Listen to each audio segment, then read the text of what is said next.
Qu'est-ce que vous pensez du cannabis? Ça détend. C'est vrai, ça détend. C'est un bien-être pour le corps et l'esprit. Ça fait pas plus de mal que de l'alcool et voilà. Quand des jeunes fument le cannabis, ils sont un peu dans un état secondaire. À mon avis, c'est pas plus dangereux que la cigarette. Ouais. Donc c'est à chacun ses choix. Moi, je ne fume pas non plus de cigarettes. Ils sont déconnectés, ils font moins attention à la réalité, ils voient moins les dangers, moins attentifs, tout ce qui entraîne... Ça a les mêmes effets que l'alcool, ça enlève les inhibitions. Mais en tout cas, je pense pas que ce soit moins nocif que l'alcool, par exemple. Tout le monde fume, donc c'est un peu hypocrite de se voiler la face. Ouais, mais c'est un côté plus sympathique parce que comme on l'interdit, vis-à-vis des jeunes, ça le rend plus attractif. Dans un local au sous-sol d'un pavillon, 5 adolescents de 14 à 16 ans préparent leur soirée cannabis avec ce morceau de shit de 7,5 grammes. Une dose énorme pour une seule soirée. Et c'est assez léger quand même à 260 francs. Mais la qualité, elle y est. Elle est au rendez-vous, la qualité, franchement. C'est du Marocain première presse, comme je vous ai expliqué tout à l'heure. Alors qu'est-ce que c'est un brad? C'est une pipe à eau en fait. On fait passer la fumée à travers de l'eau et ça la refroidit et ça va plus vite pour tirer. Et c'est meilleur.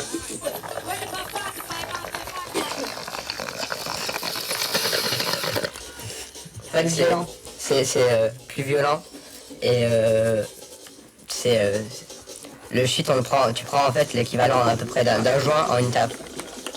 Et c'est un coup assez violent et ça met une grosse tête. En fait, ça dépend s'il y a du shit, on fait quelque chose, s'il n'y a pas de shit, on fait rien. Parce qu'on sait pas quoi faire quand il y a pas de shit. Quand il y a pas de shit. On a rien à faire. Franchement, c'est emmerdant. Et vous mettez combien par mois? Beaucoup. Ça, faut le dire, ça crame beaucoup d'argent. Parce que, je sais pas, moi je dirais 200 balles par semaine. Non, moi 50 balles par semaine. Souvent au début du mois, en fait, quand on a beaucoup d'argent tous, C'est l'argent de poche? voilà, c'est l'argent de poche qui tombe et on en profite. Et toi, ça fait combien de temps que t'as pas fumé? Moi j'ai fumé tout à l'heure. Mathieu a découvert le shit l'année dernière grâce à une copine. Il avait 14 ans. Ah oui, devant le lycée. Ouais, mais ils en ont Au rien à lycée faire. même, vous fumez ou pas? Ouais, carrément. Carrément, c'est trop C'est la faisable. fête, ouais. On peut toper là-bas, On peut acheter là-bas, on C'est peut là-bas fumer qu'on là-bas. achète le shit. Dans le lycée? Ah ouais, carrément. Dans la cour, on peut se rouler des joints si on veut, y a pas de problème. Et vous pouvez acheter aussi si vous voulez. Ah ouais, C'est carrément. des dealers au lycée, quoi. Au lycée même. Ouais, Ah carrément. ouais, il y en a beaucoup même. Aujourd'hui, beaucoup de jeunes fumeurs ne réservent plus la consommation de cannabis aux soirées ou aux week-ends. Ils n'hésitent plus à rouler leur joint avant d'aller en cours ou entre midi et 2 heures à la pause déjeuner. La plupart des chefs d'établissement que nous avons interrogés ont refusé d'aborder le sujet devant une caméra. Ils craignent pour la réputation de leur école.